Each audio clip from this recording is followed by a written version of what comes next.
guys, what is up and welcome to this week's video. Now, Queen's first album is definitely one of their rawest and finest in their discography. In my opinion, the first album is definitely a varied styled album, and this is definitely the album that put them in the music industry. You know, quite early on into their careers, Queen knew exactly what they were going to do, how they were going to sound, and what exactly they were going to give people with their music. But of course, guys, whenever I do these kinds of reviews, whether it's to do with the film, whether it's to do with albums or with books, I must look at both points of view as well. Although I must say that I do love this album, the band did not.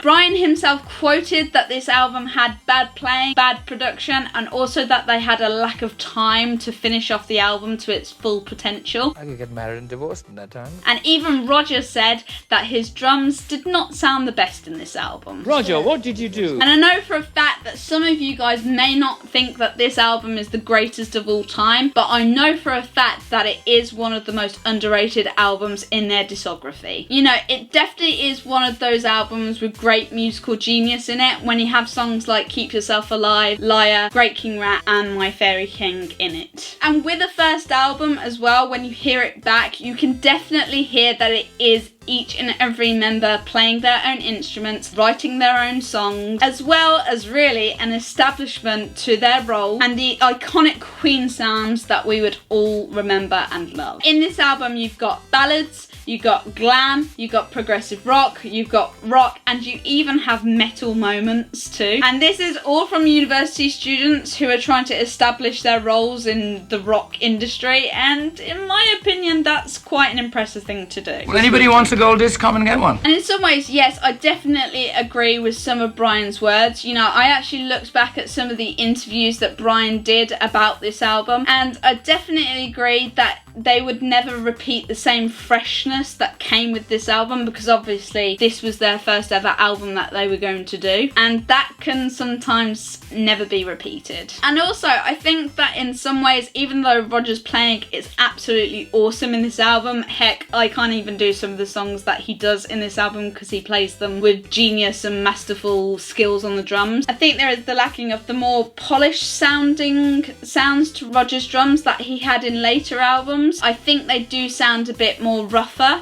in some way, and they sound less in quality and less clean as well. But also, guys, I generally do also love Freddie and John's involvement and inspiration in these songs. Absolutely adore Freddie's piano playing in this album. That rotter Freddie. Like, I think it's one of the best out of all the Queen albums. Even though he himself thought that he was bad at piano, the fact that he can do an absolutely ginormous piano solo in this album is quite cool in my opinion, because whenever I listen to My Fairy King, I always have to go back to that piano playing, because that is the bit of the song that I absolutely adore. Don't think it's fair without also mentioning John's bass solo, or mini bass solo I should call it, in Liar. Of course this album is not going to sound as pristine as A Day at the Races or A Night at the Opera or even Sheer Heart Attack, because if you think about it, the band learnt more stuff. They learnt from the mistakes that they hated with their self-criticism, and in some ways they also learnt how to establish themselves. You know, they learnt their roles by this time, and they knew exactly what they wanted to give their fan base.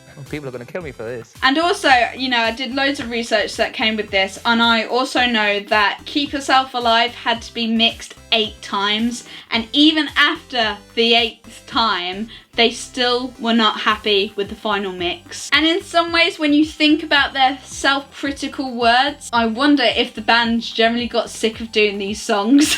Mad the Swine was also meant to be on this album too, and for those who do not know, Mad the Swine actually ended up being a B-side on the Headlong record, but it was originally meant to be on this album, but instead it had a lot of problems that went with it, and in some ways it was just forgotten over time too. However, of course, I've got to look at another point of view, which is the live aspect of this album, and if you watch live at the Odeon, their playing is phenomenal. I think in some ways Brian and Roger do shoot themselves in the foot about their words, about the whole fact that, you know, the playing wasn't great, the performance wasn't great, and their overall sound wasn't great either. Because generally, I think the way that they play this as a whole together is truly magical, because the songs definitely sound a lot heavier live in comparison to a lot of their later stuff, because in some ways these songs were crafted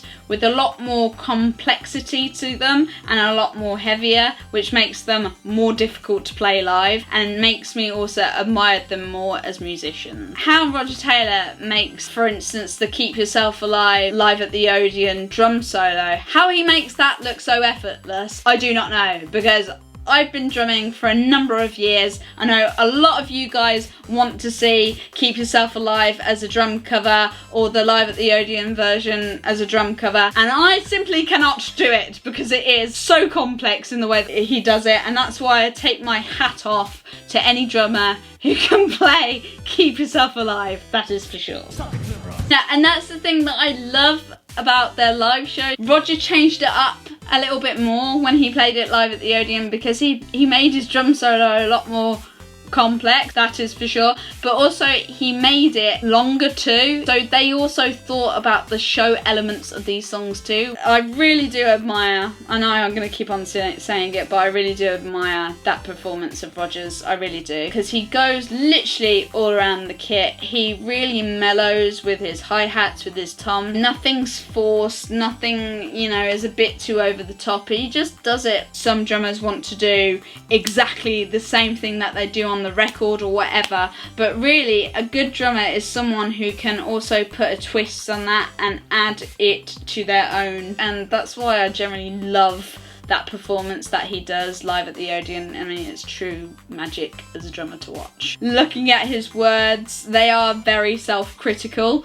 and as a drummer you can be very self-critical, you know, even with your biggest and best performances. I think though, when I listen back to this album, I do love the trademark of the era in which this album came from. This album very much has early trademarks of the 1970s, that is for sure. You know, it does sound very like Led Zeppelin or Deep Purple from my point of view, which similarly is what critics also compared this album to as well. But really also it's Brian, Freddie, Roger and John's musical talent, which eventually obviously grew to become the Queen sounds that we all know and love and enjoy too. If you think about it, the album artwork is obviously of the silhouette of Freddie with the purple and white spotlight shining down onto him. Very much in my own opinion, I think that is very much displaying a bit of mysteriousness of who is this guy. Hi, my name's Kim Basinger. I'm Freddie Mercury. As well as, you know, what is this band? And it was something that was a little bit different at the time. A lot of bands and artists at this time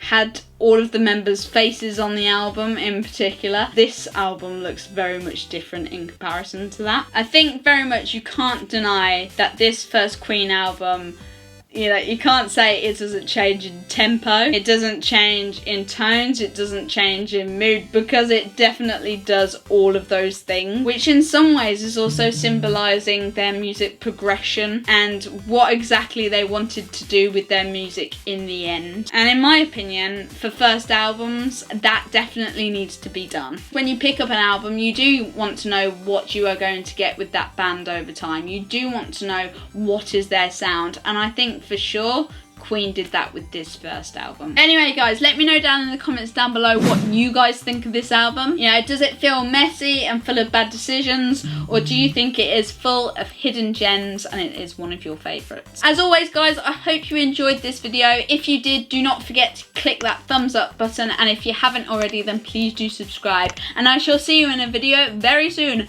Bye!